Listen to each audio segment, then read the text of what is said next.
Tired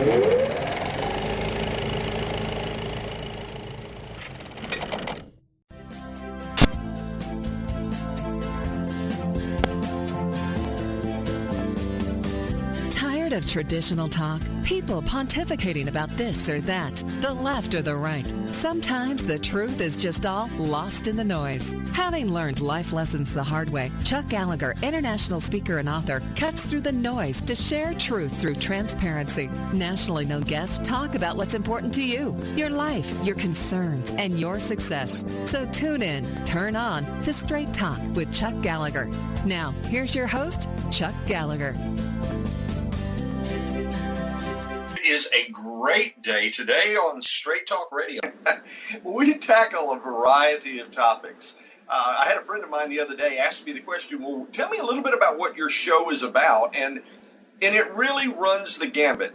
The whole concept behind Straight Talk Radio is to address those issues that really are a concern to you.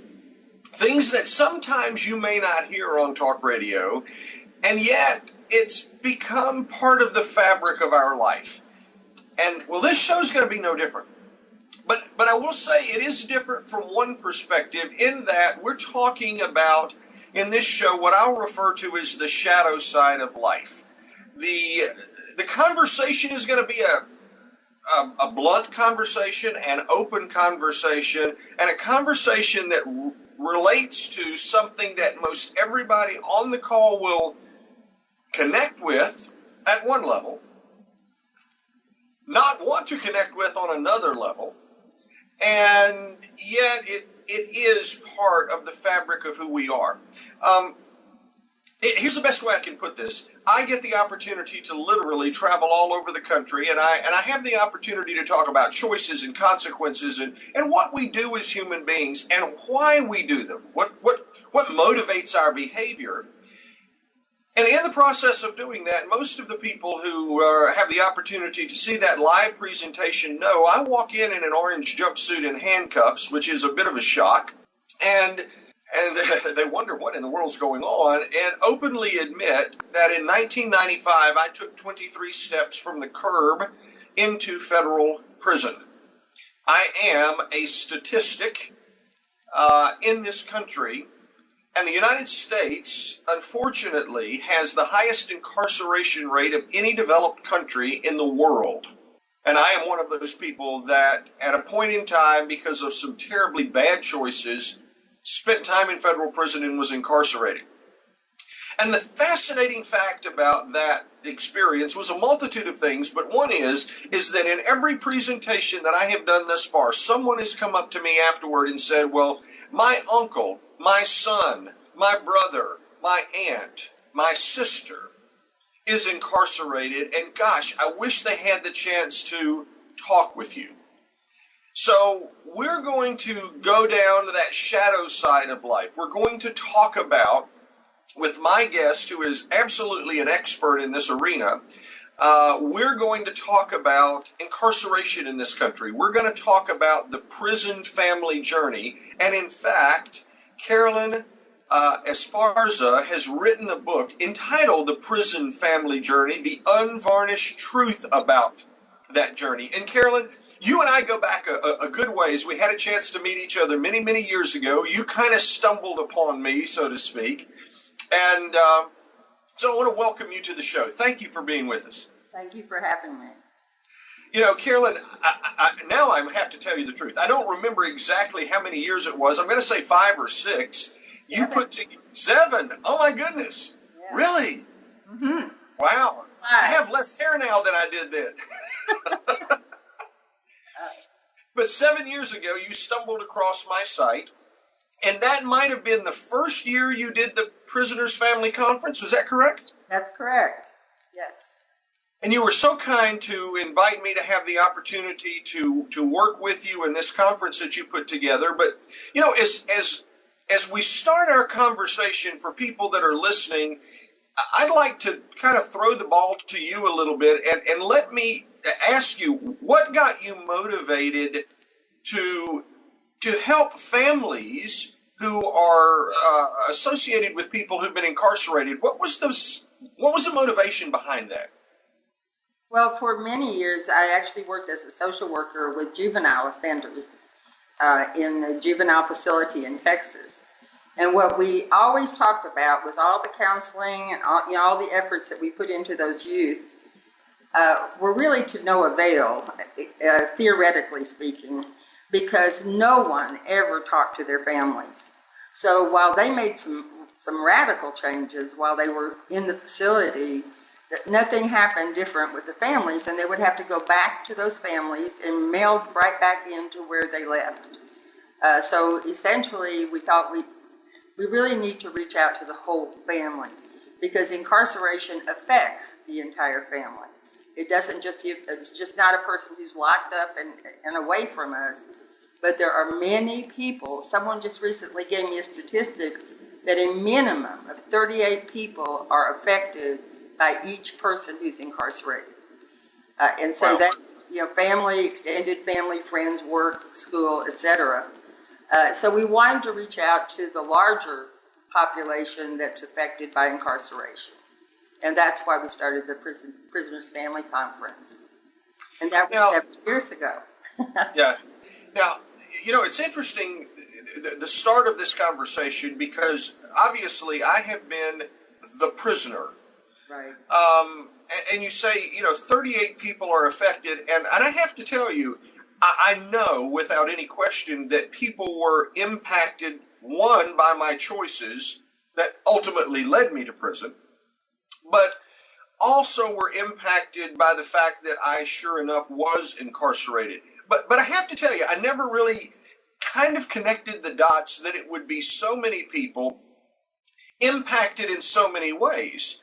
And the other part to that really strikes me as kind of interesting is above and beyond the fact that, okay, well, 38 on average people would be impacted by one individual's incarceration. And by the way, if we have the highest incarceration rate of any developed country in the world, that means a lot of people in this country are impacted somehow by people's choices, of course. But the other thing, and I think you hit something it's kind of one of those what I call edgy type things, and that is, okay, so I go away and I have a different experience. Part of it is punishment. Maybe there's a little rehabilitation, although I'm not a big proponent of believing that's the truth.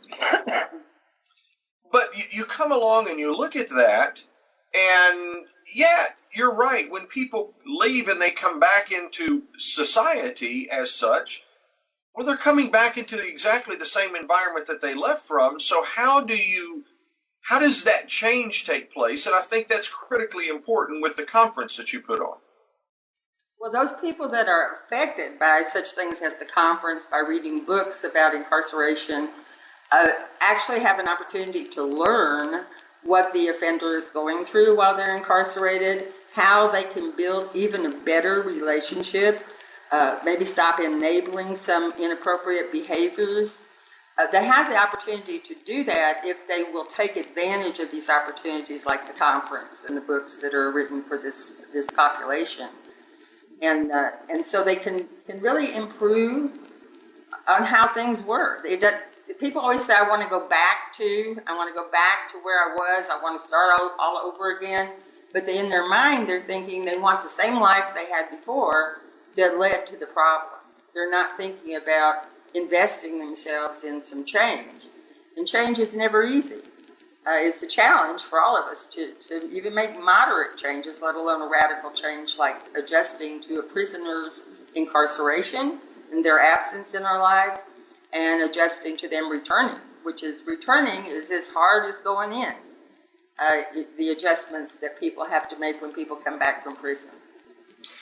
Carolyn, this show, by the way, is certainly not about me. And I want you to be able to share with our listeners stories and experiences that you have had, because I think this will bring it home and make it real. But I will say to you, when I first came home back in 1990, it's been decades ago at this point, but when I first came home and had to admit that I was a liar and a thief, it was devastating for my wife. My children were very young, so fortunately they didn't completely connect all the dots. What they did know was immediately following that, our life dramatically changed.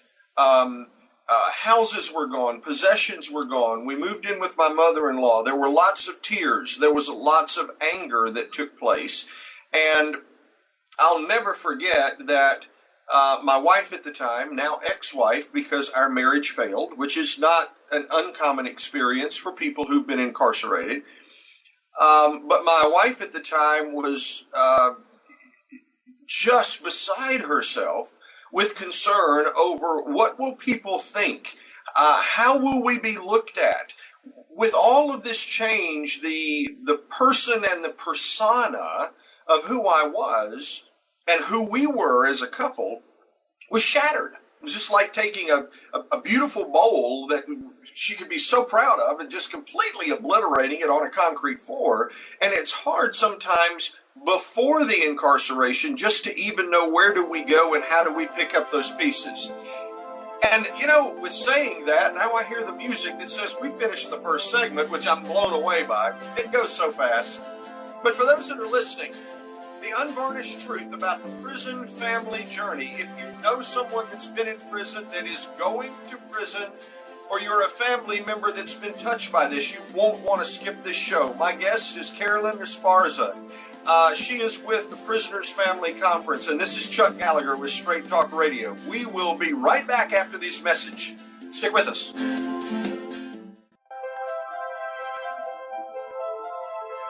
Well, this is Chuck Gallagher with Straight Talk Radio, and welcome back. We're going into the shadow side of life. At least some people would say it's the shadow side of life, but I will say to you as you listen to this show, somewhere in your life you will be touched by this. The United States happens to have the highest incarceration rate of any developed nation in the world. I don't think that's something that we as Americans want to be proud of, but it is the truth. And my guest is Carolyn Esparza. She is the author of The Unvarnished Truth about the prison family journey. And Carolyn, before we went to the break, I was saying that even before prison, it is a challenge for families to know, what do we do when life changes because of the action of a loved one? In that case, that was me. And I know that you have seen experiences with people who have broken the law and are set to be incarcerated. What do you see the biggest challenges for families in that scenario? Well, I think you started to describe it when you talked about your former wife's reaction to your own incarceration, is that families tend to withdraw and isolate in their own shame and embarrassment over the situation. And when they isolate, and especially for children, when people isolate socially, they emotionally isolate. They have no one to share those experiences with.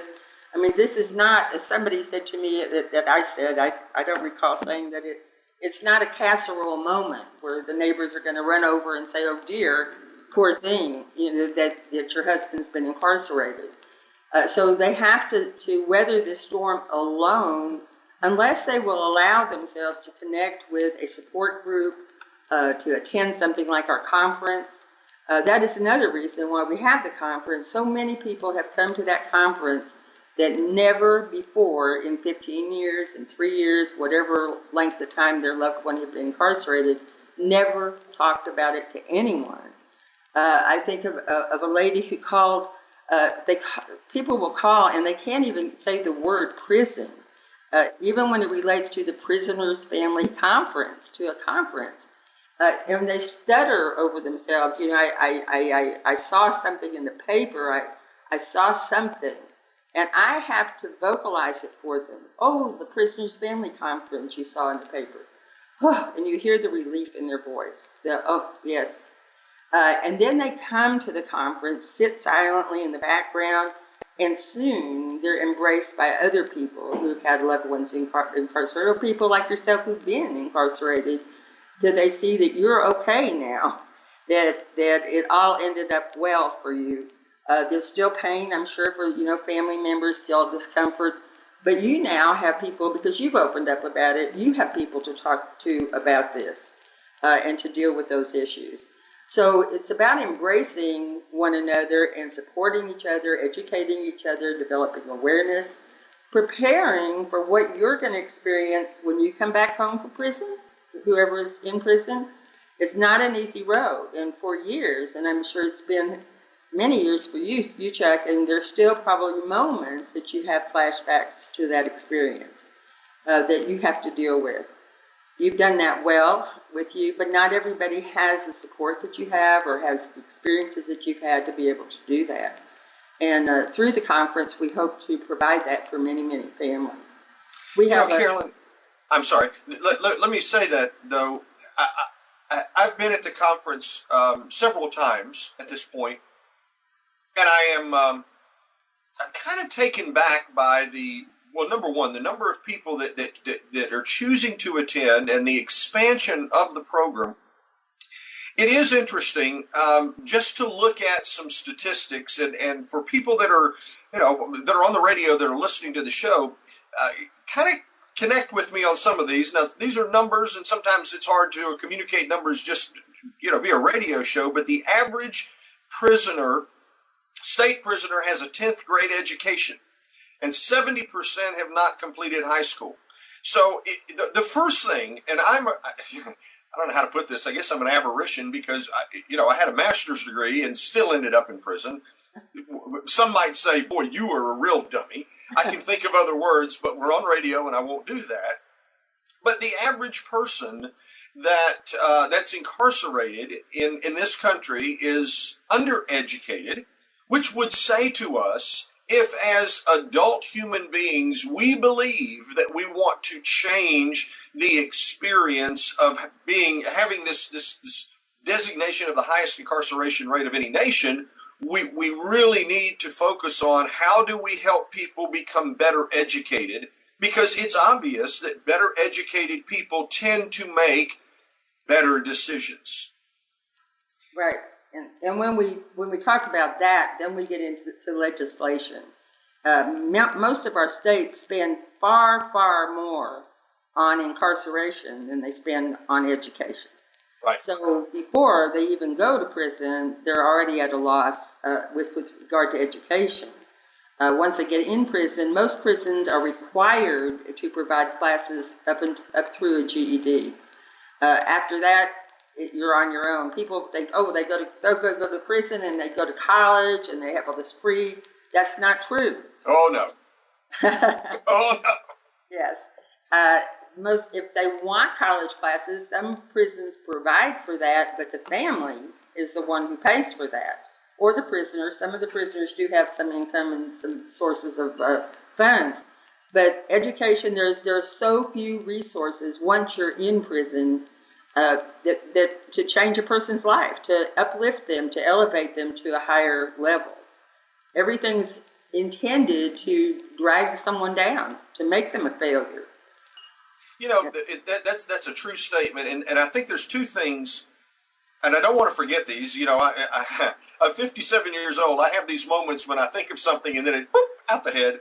So who knows what it'll be like when I'm 80? But nonetheless, the thing that strikes me, there's two things. Number one, Carolyn, you said something that's absolutely true, and I want to say this, and I can say it from a personal experience. Prison is not about rehabilitation.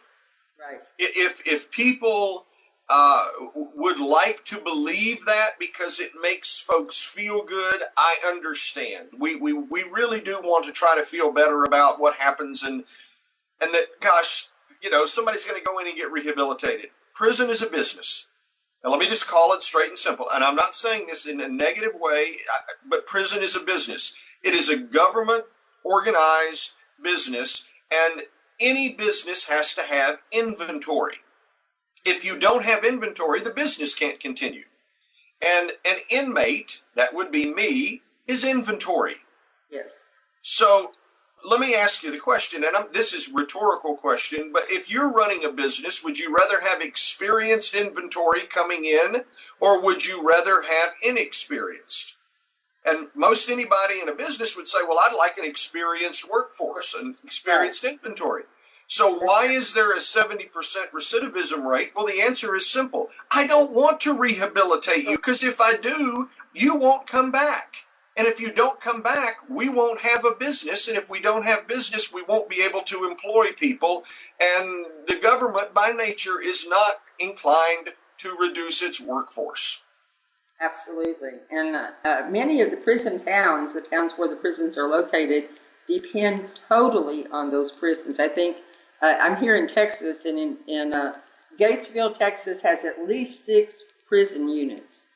That's all that is in that community. Huntsville, Texas is dependent on all of the maybe 10, 12 units that are there. If they reduce those units, they reduce their employment rate and the town dies. So this is a huge industrial complex run by our government, and they want it to grow. That's the reason recidivism has hovered at least an average of 65% for decades. They want people, like you said, to come back time and time again. And yes, they're seasoned. They don't have to break them in again. Isn't that wonderful? Is that what we really want as citizens? Is that how we want to spend our tax dollars? Is incarcerating and reincarcerating people time and time again? I'd rather my money be spent on education and in rehabilitation. People get involved in drugs and other different kinds of lifestyles that get them in trouble.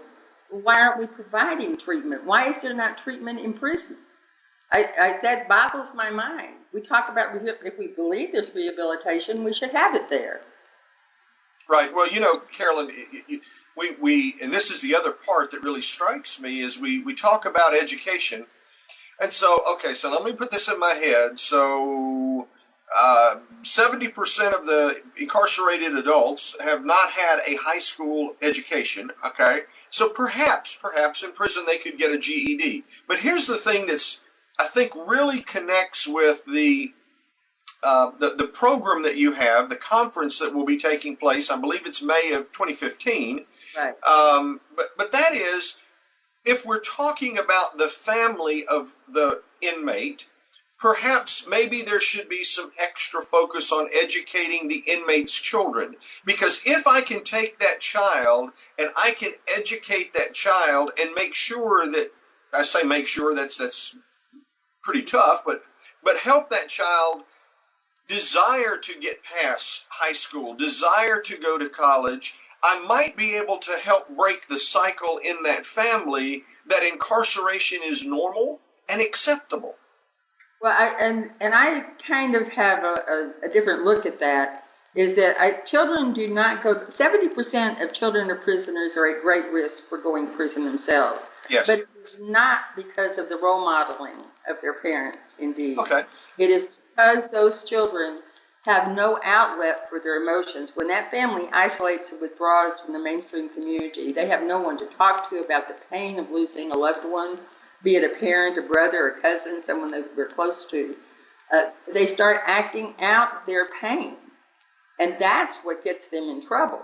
Not that the kids that we've worked with in our program have all been raised to say please and thank you, never to take something from someone else, don't even cut in front of somebody in line. These kids have been taught the right things, whether their parents did the right thing or not. What they haven't had access to is some way to emote their emotions. And we really need to do that. And education is available to all the kids we've ever worked with, have all gone to school. Some have done well in school. Some have actually excelled. So I see that a little bit differently. Okay. That we are educating them. So it's not the education so much for the children.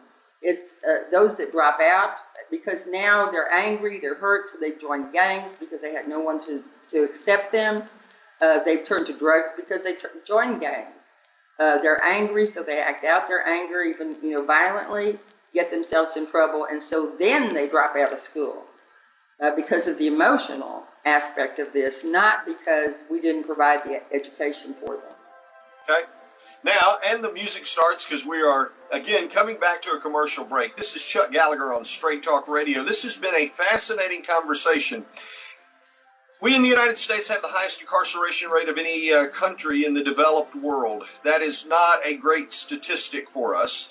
And my guest, Carolyn Esparza, has written The Unvarnished Truth about the Prison Family Journey. So stick with us. This is something that literally touches everyone that is likely listening to this show in some form or fashion. So stick with us as we go into the shadow side of life in America, especially those impacted by a prison sentence. This is Chuck Gallagher with Straight Talk Radio. We'll be back in a moment.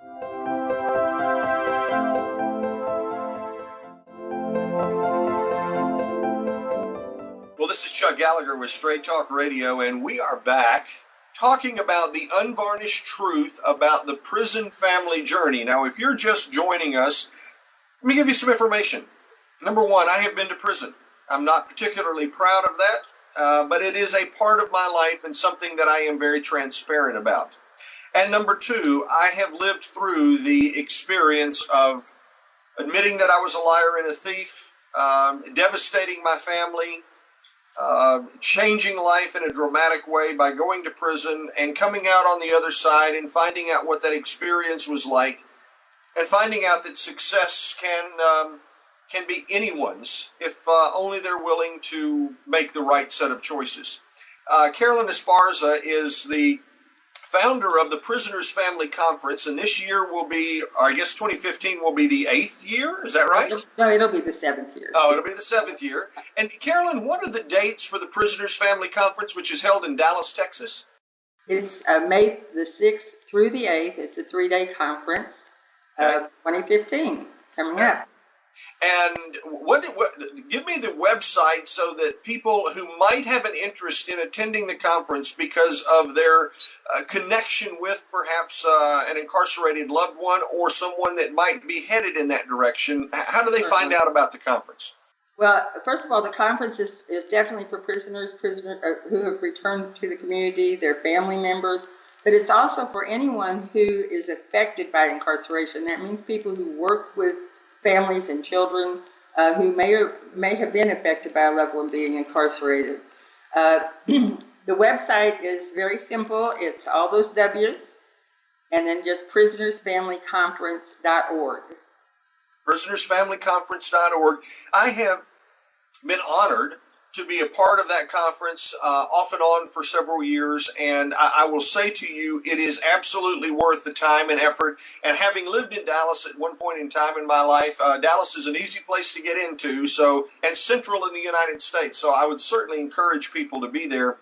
Carolyn, we've talked a lot about the prison journey. I want to go into kind of an odd place for just a moment. Texas ranks second in the rate of incarceration, state by state. I think Louisiana might have them beat. But, we were talking about the prisons in certain places in Texas being the community. And it's almost like, at least it seems like it to me, it's almost like a prison is a military base, so to speak, in that there's no politician alive that wants to close a base in their constituents area because it eliminates jobs. So it's almost like the political will is, A, we don't want to lose jobs in wherever it happens to be, and two, I've got to be strong on crime because people want to feel safe. So is there a solution to reducing the rate of incarceration? Well, this strong on crime issue is very widely debated, and we need to be smart on crime. I like that. We have the drug war. That doesn't affect all prisoners, but a large majority of people that are in prison have substance abuse problems or addictions, or they're incarcerated because of drugs. And the drug war has been just a total failure since the day it was born, way back in, I can't remember when, Nixon, I think? I believe so. I think so. And we need to erase this drug war. We also need, as I was saying before, we need people who will support rehabilitation and education of prisoners once they're incarcerated to lower their incarceration rate. There are always jobs. When these computers and all this electronic stuff came in and took over people's positions, I remember walking into a factory one time where there was nothing but robots doing the jobs that men had done. But now people had to learn how to run the robots and create the real robots and build the robots. So people can reconfigure their lives, if you will, just like prisoners have to do when they come out of prison. Right. And we need to look at change. And change, as I said to you much earlier, is change is always difficult, no matter who's making that change. But our politicians, our legislators need to look at the fact that this is affecting our entire country. It is deteriorating the quality of life for all of us in the community, that we have the largest and growing prison industrial complex in the entire world. And the statistic, I haven't heard you say it, so we need to say it, is that the United States has 5% of the world's population and 25% of the entire world's prisoners. Wow. That disparity is beyond comprehension as far as I'm concerned. Well, it really is, and I'll never forget going into prison, and fairly enough, I earned that right because I broke the law. But I'll never forget going in and connecting with my cellmate. His name was Buck. My name was Chuck, so we were Buck and Chuck. I don't know if they did that for comic relief or whatever, but nonetheless, he was about a 5'8" African-American guy, and once we got to know each other, I found out that he was incarcerated for selling drugs.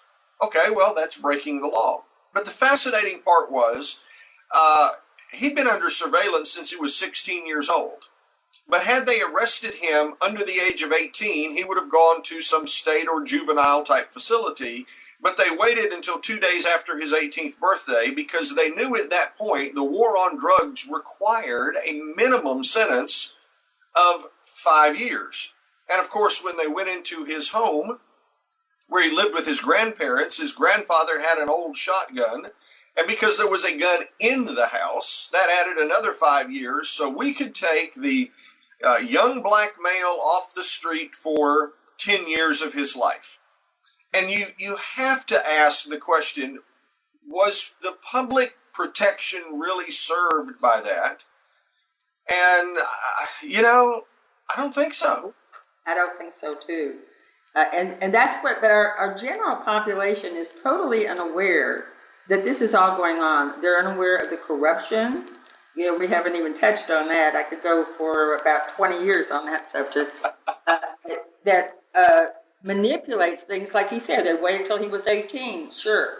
But we have a lot of children. We have children sentenced to life without parole sentences all throughout the country. I'm working with a child prisoner now. He was 15 when he did the offense, adjudicated as an adult. He's been in prison 23 years, and as a sex offender, and people, that's a whole other topic too to talk about, and all the myths about sex offenders. They are now civilly committing him to prison, which will be essentially for life.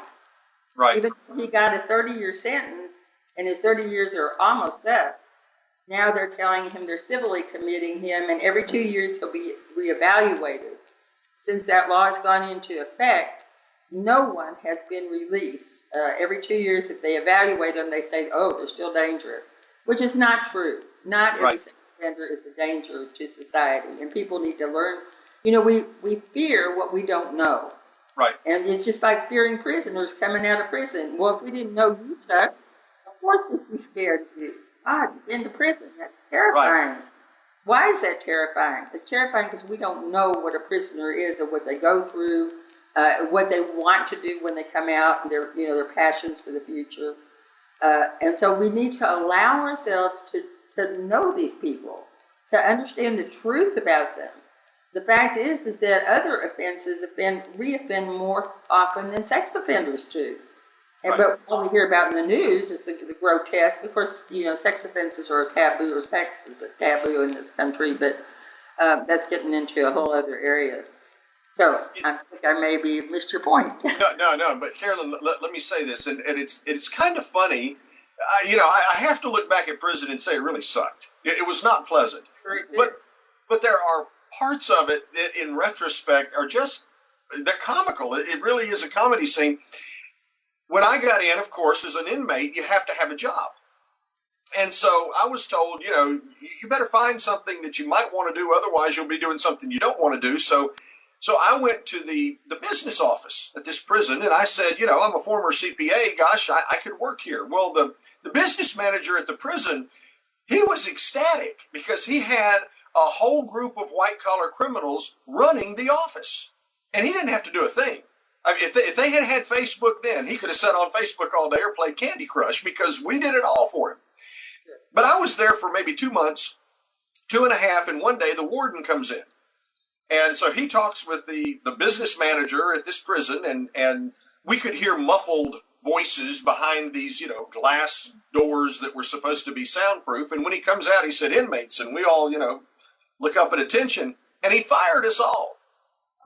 Now, first thing I've got to say is, it sucks whenever you've been to prison, but then when you get fired from a job in prison, it just doesn't get much lower.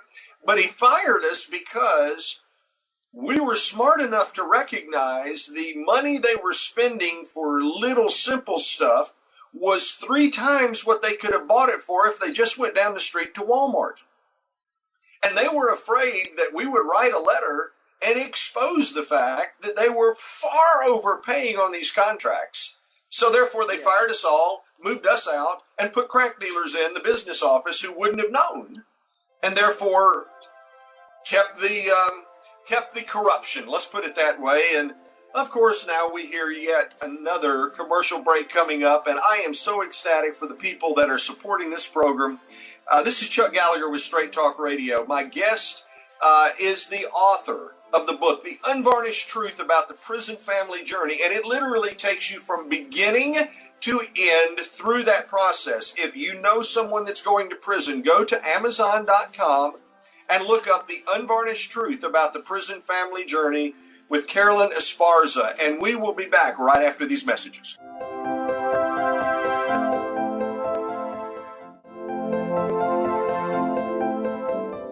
Well, we're in the last segment of our show. This is Chuck Gallagher with Straight Talk Radio, and as promised on Straight Talk Radio, we will talk about any topic, and especially expose those topics that need some attention, need some focus. The white hot spotlight today is on Carolyn Esparza. She is the author of The Unvarnished Truth, The Prison Family Journey. I have to tell you, it is an outstanding book.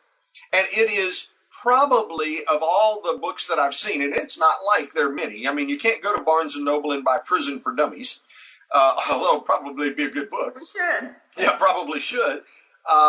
But this is the book that talks about what you really need to know from the beginning of the process to the end. And I have so many people that come up to me in the programs that I do that say, man, I wish I had known.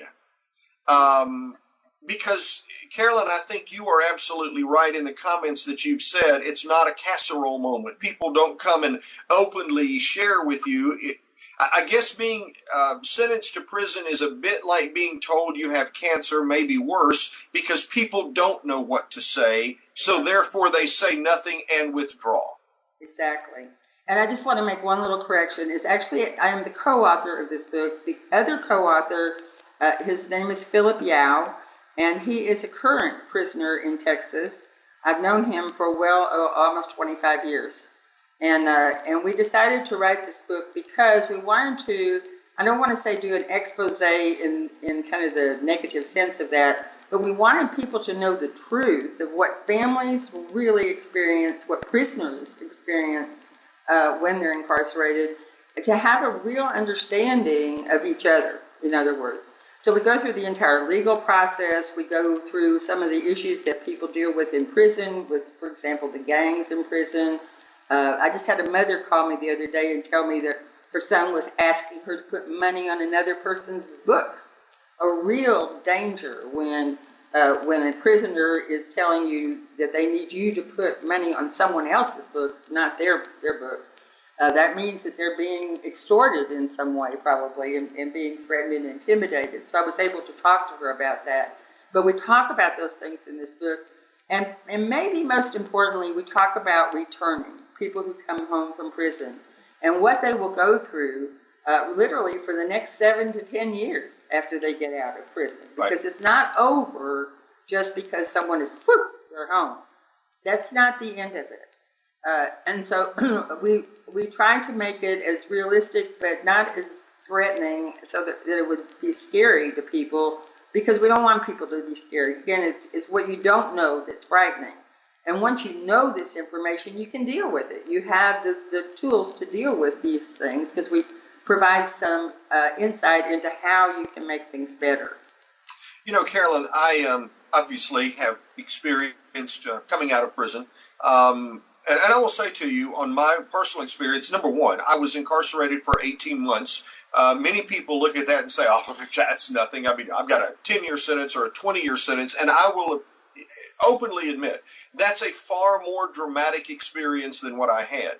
But even coming out after the period of time that I did, you know, it's short by most people's standards, but my gosh, how quickly life had changed, number one. And it was an amazement to see things that I'm fairly well educated, that, you know, just going back to the mall and seeing things and experiencing Bojangles, which is it's a local fast food place here in the Southeast, it was an incredibly odd experience and something that I didn't anticipate.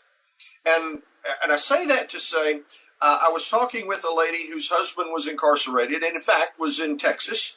And he is set to be released, I don't know, in the next 4 to 5 weeks. And he was incarcerated for white-collar crime. The interesting side to me was her lifestyle has changed some, but not dramatically. And here's this guy coming out. He will not be able to support that lifestyle again. And you can almost see the conflict that's going to arise, because his life has changed dramatically. Her life has changed some. And those two aren't necessarily going to be an easy reconnection. No, they won't. And the other thing is, and I always hesitate to compare these, but it's very much like the military family. When the soldier goes off to war, now, you know, the nobility of the experience is obviously quite different, but the dynamics are very much the same. He comes back home. She's kept the house going the whole time. She's taking care of the kids, somehow kept the roof over their heads. And he comes home and he says, I don't like that picture on the wall. Well, who is he to tell her after all these years or in this time that she has maintained things? She's put the things together, and immediately that starts the arguments and disagreements. You know, how she's raised the kids, where was he? He was gone. And it could be vice versa, because we have plenty of women in prison now. Sure. And so when you compare those two, sometimes people are offended by that, but it's a reality. They've been gone for a long time. They're now coming home. They have to adjust, too. Soldiers coming back from war. There's not a person who comes out of prison who doesn't have post-traumatic stress disorder to some degree or another. Right. And you're right about the length of time.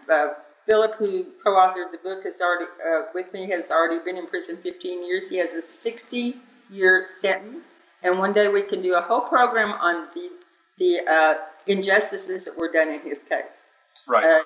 And in many cases, there are so many innocent people. There are literally 20 or more thousand innocent people in our prisons today. And they are treated exactly the same as the worst of whatever that is, criminal that actually did a crime. That should not be happening in our prisons. We shouldn't have innocent people. And by that, you know, I know accidents happen. We're not a perfect society, but 20,000 minimum innocent people in prison, innocent people being released virtually every week. We read about it. Right. Sometimes it's overwhelming it's often overwhelming because there's so much that needs to be changed, so much improvement that's needed. But in the meantime, we're trying to help families stay together. Families strengthen, actually, during periods of time. There's no reason for right now, they're trying to take visitation away, in-person visitation, when all statistics say that the family is the most important resource in a prisoner's life, if they even have that resource. But now we want to do video, these Skype visitations. So once instate those Skype visits, that's fine as an alternative for people who can't get there, and it's great, to have this opportunity even to see you today. That's a great thing, but not as a substitute for ever seeing you in person. Right. There's a big difference to know that someone, a human being that can come in, that you could touch their hand and you can see their eyes and you can experience them being there, cares enough to take the time out of their schedule to come in to be with you. And I can say from the period of time that I was incarcerated, there was a big difference between those inmates who received regular visits and those who received no visits. Exactly. Because, those of us that got regular visits, well, number one, we wanted to be on good behavior. We wanted that opportunity. We lived for that opportunity. And those that didn't, not only were they denied that, but they felt that they were unwanted and resented and were therefore more apt to create problems in prison, because what you don't have, sometimes you want. So if I don't get it, you shouldn't either. Let's have a fight. Well, I'm not into that. When you come out, to have a family that supports you makes a great difference in your success when you come back. So family is critical. It's the biggest resource any prisoner can have, and we want to strengthen the prison family. Well, and so, I know we're rapidly running out of time, so let's go back just for a moment, because I want people to really connect with this. If you know someone that is incarcerated, has been incarcerated, or you're the family of someone connected with that, please check out the Prisoners Family Conference. And I think you said, Carolyn, prisonersfamilyconference.org. Right. And the next conference is going to be held in May of 2015 in Dallas, Texas. I have had the opportunity on several occasions to work with you. I remember El Paso, I think it was Houston, and maybe Albuquerque. But the opportunities were really great, and the program that is offered through that conference connects the dots in so many ways with people who are willing to help. But yet, because we don't move in those circles, we may not know about. And it really is it makes a big difference. It does. Tremendous resources, great networking connections, great friendships. I mean, even, I just look at the two of us. We may not talk every day, but we're there for each other. Absolutely. And all the people that I've made some of the best friends I've ever made in my whole life through this conference.